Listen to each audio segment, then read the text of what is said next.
بسم اللہ الرحمن الرحیم۔ السلام علیکم ورحمۃ اللہ وبرکاتہ۔ حضرت عبداللہ بن مسعود فرماتے ہیں کہ میں عقبہ بن ابی معیط کے بکریاں چرایا کرتا تھا۔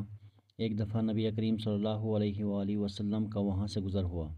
آپ صلی اللہ علیہ وآلہ وسلم نے پوچھا کہ یہ لڑکے کیا تیرے پاس دودھ ہیں؟ میں نے عرض کیا کہ ہاں دودھ ہیں، مگر وہ کسی کی امانت ہیں، میں دینے کا مجاز نہیں ہوں۔ نبی اکرم صلی اللہ علیہ وآلہ وسلم نے فرمایا، اچھا تمہارے پاس کوئی ایسی بکری ہے جو کبھی حاملہ نہ ہوئی ہو اور نہ شیردار ہو؟ میں نے عرض کیا ہاں ایسی بکری تو ہے۔ پھر میں نے وہ بکری پیش خدمت کر دی۔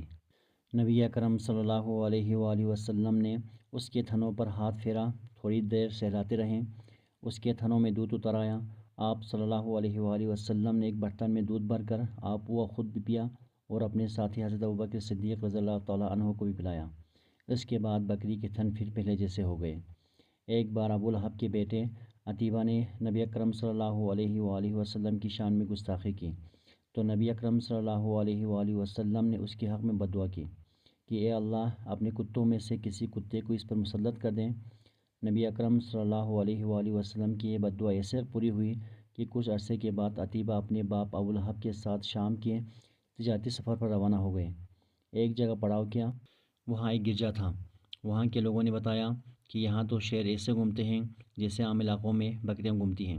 ابو لہب کو نبی اکرم صلی اللہ علیہ وآلہ وسلم کی بددعا یاد تھی۔ اس نے دیگر قافلے والوں سے کہا کہ اس نے نبی اکرم صلی اللہ علیہ وآلہ وسلم نے میرے بیٹے کو بددعا دی ہے جس سے میں سخت فکر مند ہوں، بس تم سارا سامان گرجا گھر کے صحن میں جمع کر دو اور اس کے اوپر میرے بیٹے کا بستر لگا دو، پھر سامان کے گرد تم سب سو جاؤ۔ قافلے والوں نے ایسا ہی کیا۔ رات جب سب سو گئے تو جنگل سے شیر آیا، تمام قافلے کے لوگوں کو سونگا مگر کسی کو کچھ نہیں کیا۔ وہ تو گستاخ رسول کی تلاش میں تھا۔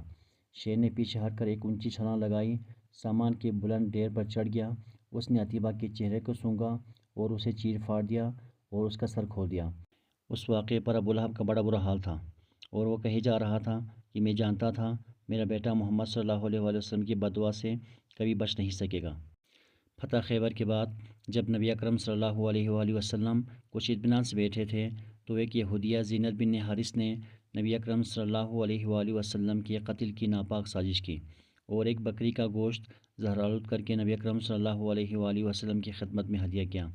اس عورت نے گوشت بیچنے سے پہلے معلوم کیا کہ نبی اکرم صلی اللہ علیہ وآلہ وسلم کو کون سے حصے کا گوشت زیادہ مرغوب ہے۔ بتایا گیا کہ دستی کا گوشت زیادہ مرغوب ہے، تو اس نے دستی کو بہت زیادہ مسموم کیا اور اس کے بعد وہ گوشت اچھی طرح بھون کر نبی اکرم صلی اللہ علیہ وآلہ وسلم کی خدمت میں ہدیہ کر دیا۔ آپ صلی اللہ علیہ وآلہ وسلم نے دستی کا گوشت اٹھایا، ایک نوالا منہ میں تو لیا مگر اسے نگلا نہیں بلکہ اسے واپس اگل دیا اور فرمایا کہ اس بکری کی ہڈی مجھے خبر دے رہی ہے کہ اسے زہرآلود کیا گیا ہے۔ اس عورت کو بلایا گیا، اس نے اقرار کیا کہ اس نے ایسا ہی کیا تھا۔ جب اس سے پوچھا گیا کہ تم نے ایسا کیوں کیا تو اس نے جواب دیا کہ آپ صلی اللہ علیہ وسلم نے میرے قوم کے ساتھ جو معاملہ کیا وہ آپ کے سامنے ہے۔